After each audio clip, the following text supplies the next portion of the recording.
भगत जी, ये जो आप बता रहे हैं क्या मतलब कि ये उसकी चर्बी से या वसा से बनता है, तो मतलब ये बहुत गहराई में आप जा रहे हैं सारी चीजों में। ऐसे तो मतलब गुरुजी का ज्ञान बहुत मतलब कठोर है, वो बात तो ऑब्वियस बात है, ये सारी चीजें होनी तो चाहिए। मगर बात ये है कि इस चीज को आप भी फॉलो नहीं कर पाओगे। आप जो बोल रहे हो ना, ये वजह से दूध हो गया। आप दूध भी पीते होंगे, दूध नहीं पी सकते हो आप, इसका मतलब वो भी चर्बी में ही आता है। घी नहीं खा सकते हो आप, जोत भी जलाते हैं, ये भी सारी चर्बी के अंतर्गत ही आती है। तो मतलब कहने का मतलब ये है कि ऐसी बात नहीं है, गुरु जी ने बोला जितना आप कर सकते हो उतना कीजिए। मतलब अपनी तरफ से, आप अपनी तरफ से मतलब गलत काम मत कीजिए। मतलब कहने का मतलब किसी, अब एक बंदा है वो जॉब नहीं वहां कर रहा है, वहां की सरकार पूरी उसके एंटी में है। मतलब आप ये सारे रूल रेगुलेशन फॉलो करवाएंगे, मतलब कह रहे हैं कि गुरु जी के रूल रेगुलेशन फॉलो करो ये वाले।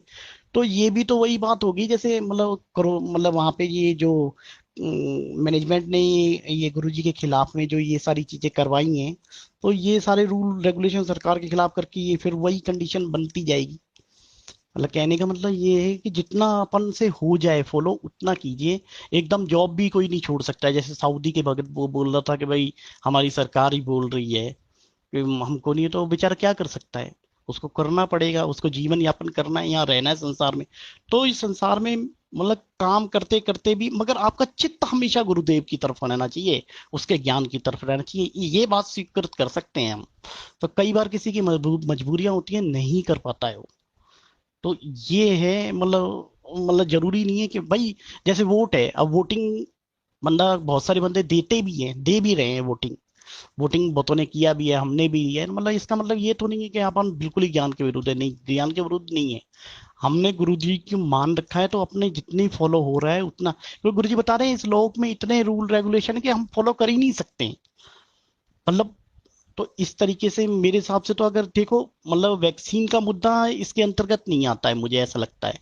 ये आप वो बोल रहे हैं ना, क्योंकि दवाइयां सारी की सारी दवाइयां किसी ना किसी मतलब एनिमल से ही आती हैं। आप टेबलेट ले लो, कैप्सूल ले लो, आप मतलब पेंसिलिन का इंजेक्शन ले लो, ये सारी मतलब बैक्टीरिया को डेवलप करके ही बनाए जाते हैं।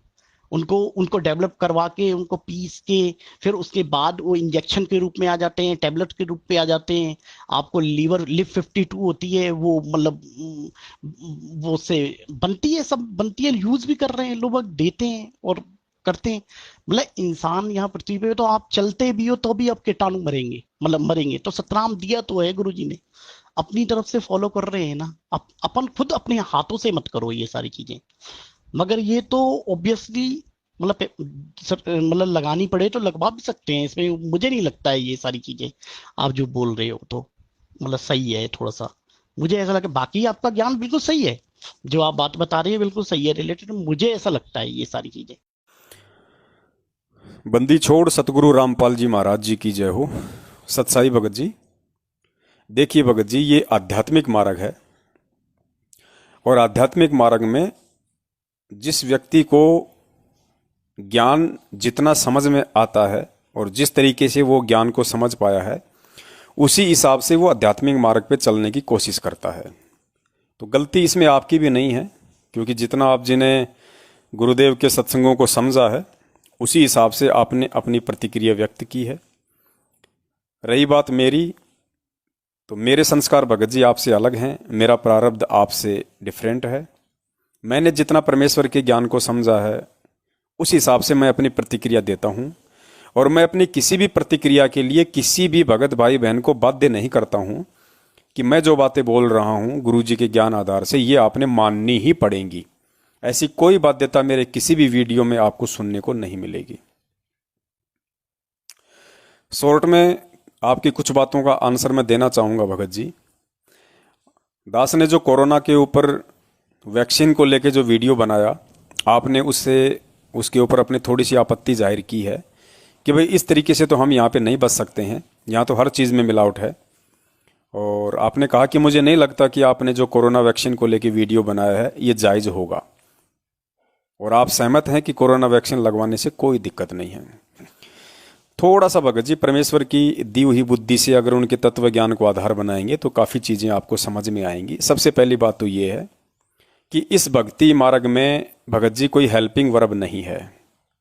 इस भक्ति मार्ग में कोई कंसेशन नहीं है। आपने अक्सर गुरुदेव को सत्संगों में कहते हुए सुना होगा कि भाई ये मार्ग कर पाड़ने का है, कहने सुनने का नहीं है। दूसरा, परमेश्वर ने कहा कि समझा है तो सिर दर पाऊं, बहुर नहीं रे ऐसा दाऊ, कि ये मौका दोबारा नहीं मिलेगा। फिर परमेश्वर ने बहुत सारी आत्माओं का एग्जाम्पल दिया।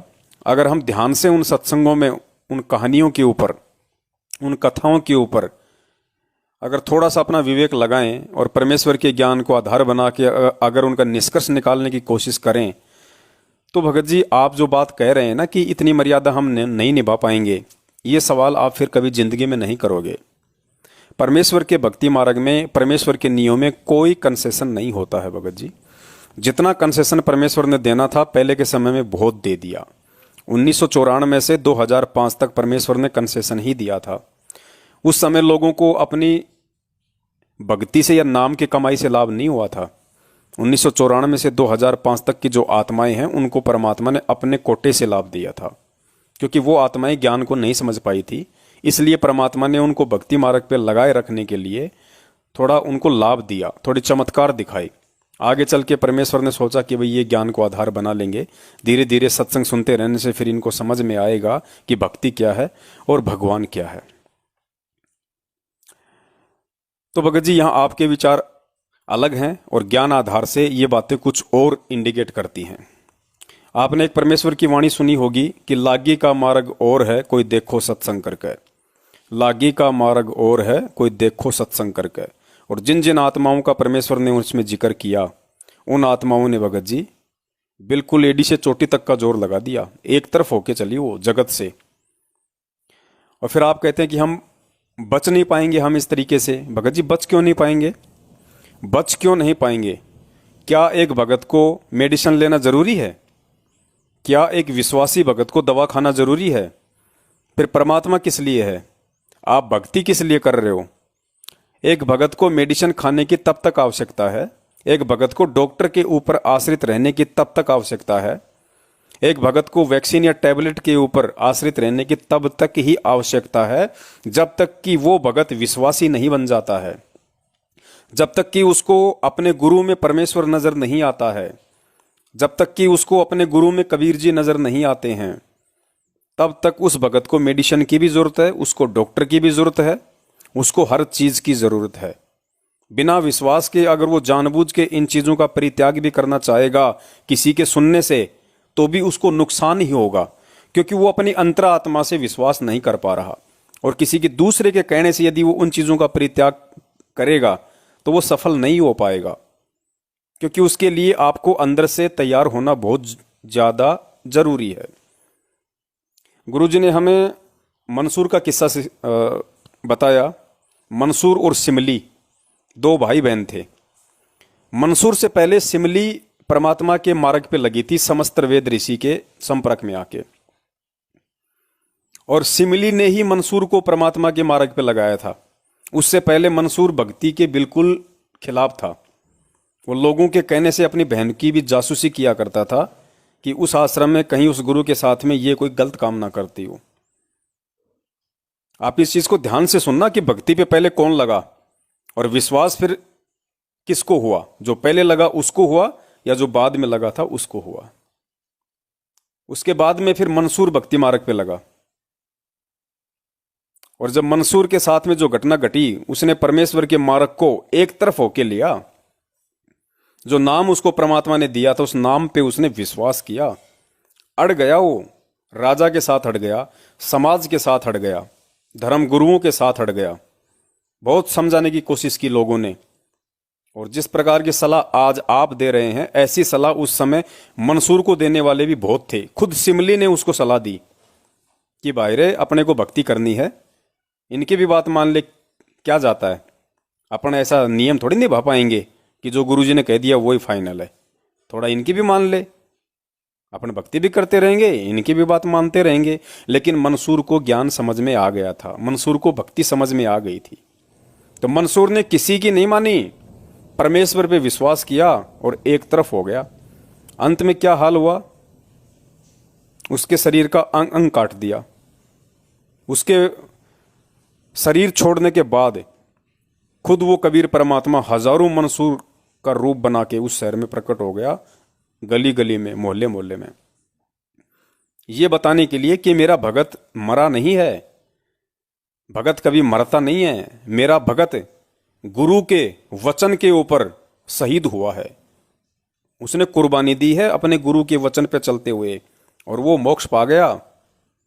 ये संदेश दिया उस परमेश्वर ने। भगत जी, आज तो बिल्कुल पूरा कोर्स हमें मिला हुआ है। उस समय तो परमात्मा समस्त वेद ऋषि के रूप में थे, आज तो खुद साक्षात आए हुए हैं। उस समय तो मंसूर को कोई शास्त्रों वाला नाम भी नहीं दिया था, क्योंकि जो 3 मंत्र आज परमात्मा ने जो बता दिए हैं, अनल हक नाम तो ना गीता में है ना वेदों में है। तो वो मंसूर जब इतना सब कुछ होने के बाद भी अपने गुरु पे इस कदर आश्रित हो सकता है, तो भाई आज आप और हम एक दूसरे को क्यों शिक्षा दे रहे हैं कि हम ये नियम नहीं निभा पाएंगे, हम ये चीजें नहीं कर पाएंगे? फिर कौन करेगा? आज अगर आप संत रामपाल जी महाराज जी की शरण में आकर इतना ज्ञान लेने के बाद भी आज की डेट में अगर आपके ये विचार हैं, तो भगत जी काल प्रेरणा से आप जी ये बातें कर रहे हैं, सतगुरु प्रेरणा से आप ये बात नहीं कर रहे। भगत के लिए सबसे बड़ा वेद, जब वेदों में स्पष्ट लिखा हुआ है कि वो परमात्मा मुर्दे तक को जीवित कर सकता है। अब भगत जी, यहां का कोई वैज्ञानिक, यहां का कोई साइंटिस्ट, यहां का कोई डॉक्टर मुर्दे को जिंदा कर सकता है क्या? नहीं कर सकता ना। तो फिर यहां का डॉक्टर बड़ा हुआ या फिर आपका गुरु बड़ा हुआ, वो परमात्मा बड़ा हुआ? बताइए। फिर वेदों में लिखा है कि परमात्मा असाध्य रोग को भी नष्ट कर सकता है और अपने भगत को 100 साल का जीवन दे दे। अब बताइए, किसी भी असाध्य रोग को यहां का कोई भी डॉक्टर, कोई भी साइंटिस्ट बिना दवा के ठीक कर सकता है क्या? नहीं कर सकता ना। लेकिन वो परमात्मा करता है ना, वो गुरु करता है ना। लेकिन किसका करेगा? विश्वासी का। विश्वासी का करेगा। अब वो परमात्मा को इंजेक्शन लगा के ठीक नहीं करता। सिकंदर लोदी का असाध्य जो रोग था जलन का, परमात्मा ने उसको कोई टैबलेट देके या कैप्सूल देके ठीक नहीं किया। परमात्मा ने उसका कोई ऑपरेशन नहीं किया, कोई इंजेक्शन नहीं लगाया।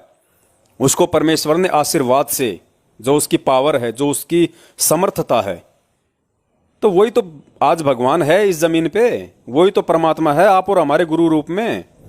फिर हम ये कैसे कह सकते कि हम ये नियम नहीं निभा सकते? और आपने ये बोला इस ऑडियो में कि गुरुजी ने भी कभी नहीं कहा कि भाई हम सारे नियम निभा सकते हैं। कौन से सत्संग में कहा भाई परमात्मा ने कि भगत सारे नियम नहीं निभा सकता? गुरुजी ने क्या कहा कि कुछ नियम तो मैंने फार्म पे लिख के दे दिए हैं, कुछ नियम इन कथाओं के सुनते रहने से आपकी समझ में आ जाएंगे और कुछ कॉमन सेंस से भी आपको समझ में आ जाएंगे। इसका मतलब क्या हुआ? नियम खाली वो ही नहीं है जो आपको फार्म पे लिख के दे दिए। इस भक्ति मार्ग में कदम कदम पे नियम है, कदम कदम पे नियम। और जब तक इस ज्ञान को आधार बना के उन कदम कदम पे मानने वाले नियमों को आप नहीं पहचान लोगे, नहीं जान लोगे, और जब तक आप उन बातों पे खरे नहीं उतरोगे, आप एक विश्वासी नहीं बन सकते।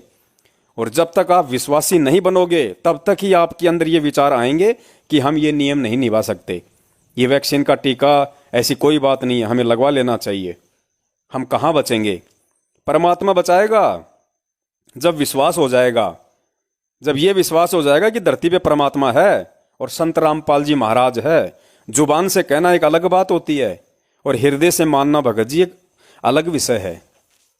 उसके बाद देखना उस परमात्मा के चमत्कार। अरे परमात्मा ने सेव समन की कथा सुनाई, बाप ने अपने बेटे की गर्दन काटी और गुरु ने उसकी गर्दन जोड़ दी। तो गुरु ने कौन सा ऑपरेशन किया था भैया उस समय? गुरु ने कौन से टांके लगाए थे? बताइए। गुरु ने कौन सा खून की बोतल चढ़ाई थी? क्योंकि उसको काटा होगा, वो लाला जी उसको घसीट के सेव को वहां पे बाहर डाल के आया। घंटे भर बाद में सम्मन वहां गया, उसको उठा के लाया, तो बॉडी का खून तो सारा निकल गया। तो परमात्मा ने कौन सा, जब उसको जिंदा किया उस समय भगत जी 10-15 यूनिट खून चढ़ाया था? बताइए। लेकिन विश्वास नहीं है ना कि वही परमात्मा है मेरे गुरु रूप में। बस यही तो विश्वास नहीं हो रहा। और इस भक्ति का मूल है विश्वास। जब तक ये विश्वास नहीं हो जाएगा कि मेरा गुरु वो ही है जो सेऊ और सम्मन का गुरु था, जो सिकंदर लोदी का गुरु था, जो रामानंद जी का गुरु था, मेरा गुरु वो ही है, जब तक ये विश्वास नहीं होगा तब तक भगत जी उस भगत को, चाहे वो कितने ही वर्ष साधना क्यों ना करता रहे, चाहे उसको कोई सा भी नाम क्यों ना प्राप्त हो जाए, अगर गोली की जरूरत पड़ी तो उसका काम गोली से ही होगा, अगर इंजेक्शन की जरूरत पड़ी तो उसका रोग इंजेक्शन से ही ठीक होगा, परमात्मा ठीक नहीं करेगा, क्योंकि उसको विश्वास नहीं है। और आज परमात्मा प्रत्यक्ष चमत्कार नहीं करेगा भैया, ध्यान रखना, क्योंकि प्रत्यक्ष चमत्कार परमेश्वर ने उस समय बहुत कर दिए जिस समय लोग ये ज्ञान को नहीं समझ पा रहे थे, जिस समय परमात्मा ने इतने सत्संग नहीं किए थे। आज परमेश्वर ने सत्संगों का भंडार खोल दिया जितनी जरूरत थी। अब उसके बाद भी यदि हम इस ज्ञान को आधार नहीं बनाएंगे और भक्ति में यदि हम कंसेशन ही मांगते रहेंगे, लोगों से यदि हम मेल मिलाप ही करते रहेंगे, उनकी भी मानते रहेंगे, गुरुजी की भी मानते रहेंगे। आपने कहा कि भैया नियम तो चलो ठीक है, जैसे हैं वैसे हो जाएं, लेकिन बस अपने दिल से नहीं उतरना चाहिए, अपने दिल में गुरु को रखना चाहिए।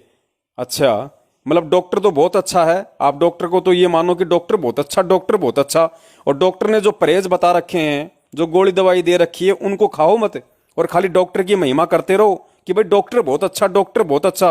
रोग कटेगा क्या? 7 जन्म में नहीं कटेगा। तो भगत जी ये मार्ग ज्ञान मार्ग है, ये शिक्षा परमेश्वर ने इसीलिए दी है, अक्षर ज्ञान इसीलिए करवाया है। पिछली पीढ़ी में आप और हमें ये मानव स्तन इसीलिए दिया है कि परमात्मा को ज्यादा माथापच्ची हम मूर्खों के साथ में ना करनी पड़े, जो माथापच्ची आज से पहले के युगों में वो करते हुए आ रहे हैं। और इस समय आके भी, इस समय ये ज्ञान लेके भी, शिक्षा लेके भी, आज भी हम अगर उस परमात्मा के सिर में दर्द ही पैदा करना चाहते हैं, फिर हमसे बड़ा नालायक कोई नहीं है भगत जी। और दूसरी बात, जब आपको कोरोना है ही नहीं, आप क्यों वैक्सीन ले रहे हो जबरदस्ती? क्यों वैक्सीन ले रहे हो आप?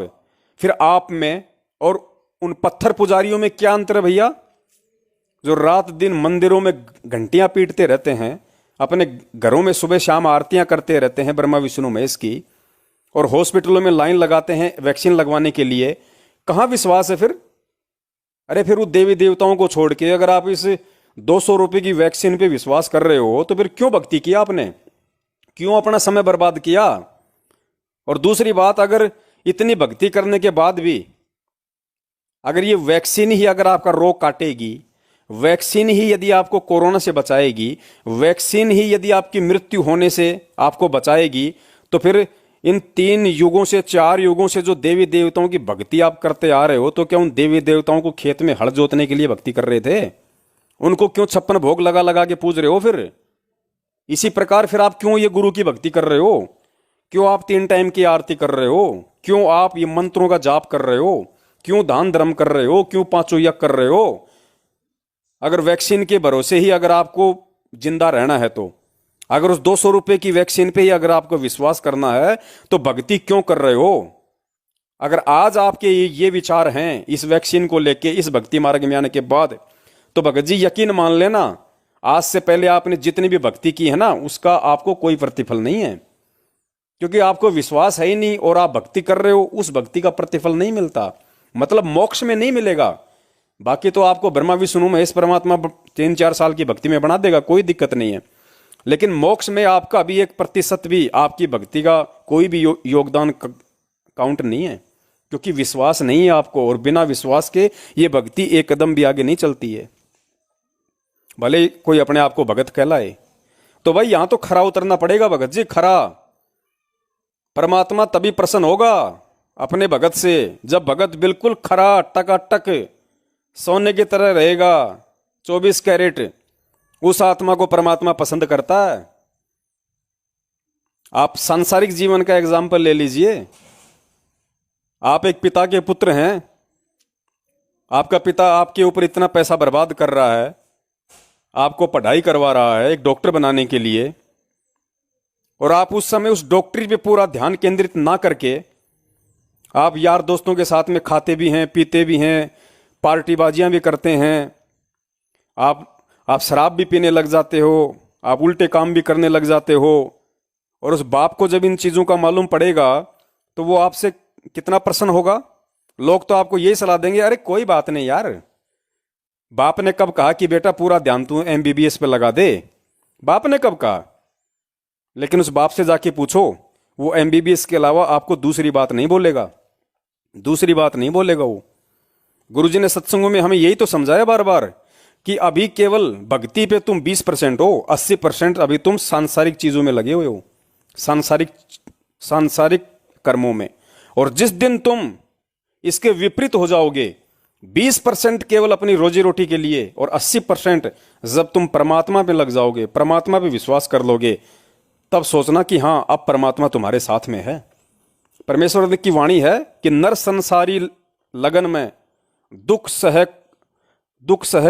करोड़ा, नर संसारी लगन में दुख सह करोड़ा, और परमार्थ के कारण जितना सहे उतना थोड़ा। तो ये जो वैक्सीन ना लगवाने की हम जो बात जो ये कह रहे हैं ना, ये भगत जी केवल एक विश्वासी भगत ही इस चीज को एक्सप्लेन कर सकता है कि वो क्यों कह रहा है, क्यों कह रहा हो। आप रोज संध्या आरती पढ़ते हो, लास्ट में जो रक्षा मंत्र आता है उसमें परमात्मा आपको रोज आपको ये विश्वास दिलाता है कि रे भाई तू मेरा भगत है, और मेरे भगत को ये जहर अग्नि तन निकट न आवे, दूरी जात रंगावे, वीर बेताल बाण न लागे, यम के कोट डहावे, रोग शोग छल छिद्र न व्यापे, दूरी जात रंगाई। ये रोग शोग, रोग क्या है? ये महामारी, ये रोग ही तो है। जहर क्या है? अग्नि क्या है? जंत्र मंत्र क्या है? तो परमात्मा ने कितना स्पष्ट तो बोल दिया रक्षा मंत्र में कि मेरे भगत के ऊपर इनका कोई भी अटैक नहीं हो सकता। लेकिन किस भगत के ऊपर? बस यही चीजें आप लोगों को समझ में नहीं आ रही। एक विश्वासी के ऊपर, जो परमेश्वर के वचन पे खरा उतर जाए, उस विश्वासी के ऊपर इन चीजों का असर नहीं होगा। बाकी तो आए दिन कोरोना से आपके भगत मर ही रहे हैं, आए दिन आपके भगत भाई बहन कोरोना से मर रहे। क्यों मर रहे हैं? वो तो गुरु जी के शरण में हैं, भक्ति भी कर रहे हैं। क्यों मर रहे हैं? क्योंकि उनको विश्वास नहीं है। और विश्वास भगत जी तब तक नहीं हो सकता। इसके दो ही रीजन हैं। पहला रीजन तो ये कि आपके पिछले भक्ति संस्कार भी मजबूत होने चाहिए, और वर्तमान में आपको ब्लाइंड फेथ करना पड़ेगा अपने सतगुरु के ऊपर, सतगुरु के वचन के ऊपर।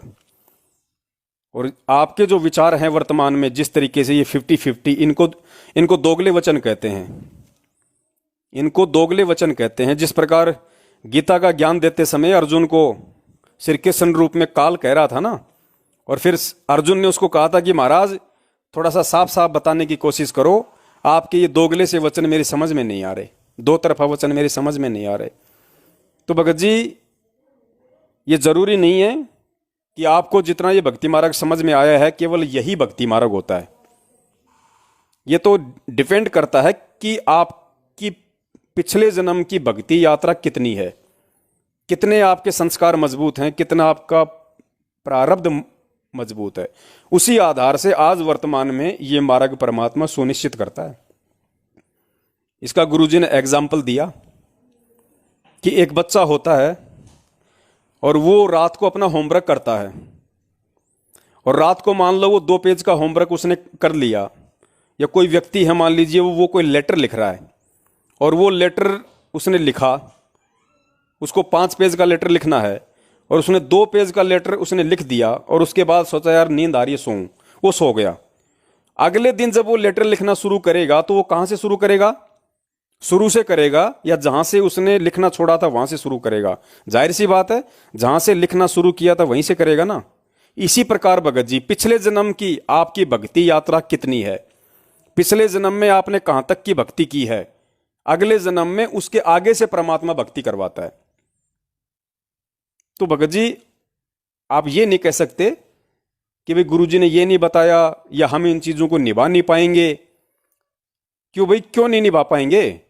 अगर आज भी नहीं निभा पाएंगे, ये सतगुरु मिलने के बाद, ये अनमोल ज्ञान मिलने के बाद, ये सारा समाधान मिलने के बाद, समर्थ का आशीर्वाद होने के बाद, अगर आज भी नहीं निभा पाएंगे तो फिर निभाएंगे कब? भगत जी ये काल प्रेरणा बोल रही है आपके अंदर। और दास ने किसी को बाध्य नहीं किया। दास जो बातें बोलता है सबसे पहले दास उन चीजों पे खरा उतरता है। मुझे परमेश्वर ने अच्छे से समझा रखा है, उपदेश देना कोई बच्चों का काम नहीं है भगत जी। अगर परमेश्वर ने दास को निमित्त बना के ये सेवा दी है, तो दास जो भी शब्द बोलता है अपने वीडियो में, सबसे पहले उन शब्दों पे दास सोने की तरह खरा उतरता है। उसके बाद दास दूसरे को उपदेश देता है, दूसरे को बातें बोलता है कि भैया ऐसा करना चाहिए, ऐसा करना चाहिए, गुरुजी ने ऐसा बताया। मैं ऐसे किसी को वो नहीं करता भगत जी, मुझे कोई मान बढ़ाई की भूख नहीं है, लेकिन जो सत्य संदेशा है परमेश्वर का वही देंगे भाई।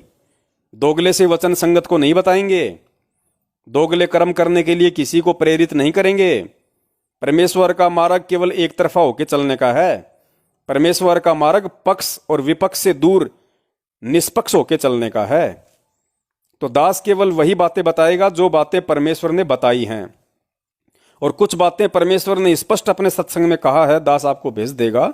परमेश्वर ने कहा कि कुछ बातें जो हमने फार्म पे लिख दी हैं ये हैं, कुछ बातें आपको कथाओं से समझ में आ जाएंगी, और कुछ बातें कॉमन सेंस से भी आपको समझनी पड़ेंगी।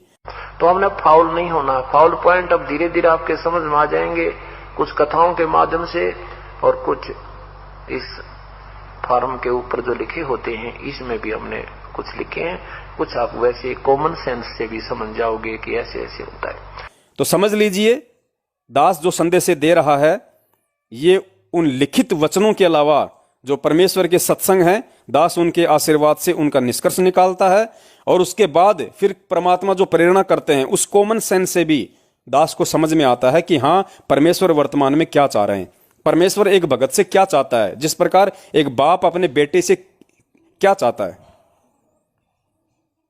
तो भगत जी यहां तो जो परमेश्वर के वचन पे जो खरा उतर गया वो उसका है, वरना जरूरी नहीं है। देखिए, आप अगर खरे नहीं उतर पा रहे हैं, या कोई भगत भाई बहन खरा नहीं उतर पा रहा या नहीं उतर पाएगा, तो कोई बड़ी बात नहीं है, परमात्मा सिर में दर्द नहीं लेता। लेकिन सतलोक वही आत्मा जाएगी जो आत्मा परमेश्वर के प्रत्येक नियम पे खरी उतरेगी। अब वो चाहे इसी जन्म में खरी उतर जाए, चाहे अगले जन्म में उतर जाए, चाहे अगले से अगले जन्म में उतर जाए, या किसी अन्य युग में फिर उतर जाए, जब तक वो आत्मा परमेश्वर के एक एक टर्म्स एंड कंडीशन को पूरा नहीं कर लेगी, तब तक वो आत्मा सतलोक नहीं जा सकती। ये भगत जी जैसे गुरुजी कहते हैं ना कि पल्ले गांठ बांध ले, ये शाश्वत सत्य है। इसलिए दास कोशिश करता है कि मैं अगले जन्मों का या मैं अगले युगों का इंतजार क्यों करूं, क्यों ना मैं इसी जन्म में परमेश्वर के प्रत्येक वचन पे खरा उतरने का पूरा प्रयास करूं, और एक 2 रुपए की टेबलेट से ज्यादा, एक 200 रुपए की वैक्सीन से ज्यादा मैं अपने परमपिता परमेश्वर पे यकीन करूं। एक सत्संग और डाल देगा आपको दास, ध्यान से सुनना उसको। परमात्मा ने स्पष्ट कहा हुआ है कि बच्चों, अगर उंगली के भी चोट लग जाए तो परमात्मा पे ही यकीन करना, परमात्मा पे ही विश्वास करना। फिर गुरुजी ने थोड़ा सा ऑप्शन दे दिया बीच में उन आत्माओं के लिए जिनको ज्ञान नहीं है, कि भले निमित्त चाहे डॉक्टरी बने। और पुण्यात्माओं, जब तक हम संसार से कुछ आशा रखते हैं कि ये मुझे ये लाभ दे देगा, वो मुझे ये सुख देगा, तब तक परमात्मा साथ नहीं देगा। आप तो सीधम सीधा भगवान से जुड़ोगे, चाहे आपका उंगली का चोट लग जा, नो यही अर्ज है भगवान आप पे करोगे। भले ही तो मीडिया उसका दवाई बने, डॉक्टर बने, लेकिन करेगा भगवान। आपने ऐसा भी देखा होगा, डॉक्टर खूब इंटेलिजेंट है और खूब प्रसिद्ध है, और एक व्यक्ति जाता है, उसका इंजेक्शन लगाता है, वो रिएक्शन कर जाता है और डॉक्टर के हाथों में मर जाता है। तो ये दवाई और डॉक्टर नहीं करते, या संस्कार काम करते। परमात्मा साथ होगा। जैसे आप देखते हैं कई भक्त, मेरे तो लाखों से ऐसे पाला पड़ा है, कहते हैं जी मैं सब दवाइयाँ खा ली, कोई नहीं लगती, खाते हैं तो रिएक्शन करते हैं, खुजली हो जाती है, नाम शुरू करते हैं, आशीर्वाद प्राप्त करते हैं, वही गोलियां फिर काम करना शुरू कर जाती हैं। तो संस्कार से सब कुछ होता है। गुरुजी ने कहा, चाहे निमित्त चाहे परमात्मा डॉक्टर को बनाए, लेकिन विश्वास परमात्मा पे करना है। और अगर सारा विश्वास अगर आप परमात्मा पे कर लोगे कि भैया मेरी उंगली फूट गई, चोट लग गई, अगर आप विश्वासी हो, अगर आपको विश्वास है कि भैया कोई डॉक्टर के पास नहीं जाऊंगा, कुछ नहीं कराऊंगा, मेरा परमात्मा मेरा डॉक्टर है, उससे बढ़कर कोई नहीं है मेरे लिए। तो भगत जी फिर वही एग्जाम्पल, रामानंद की गर्दन सिकंदर लोदी ने काटी,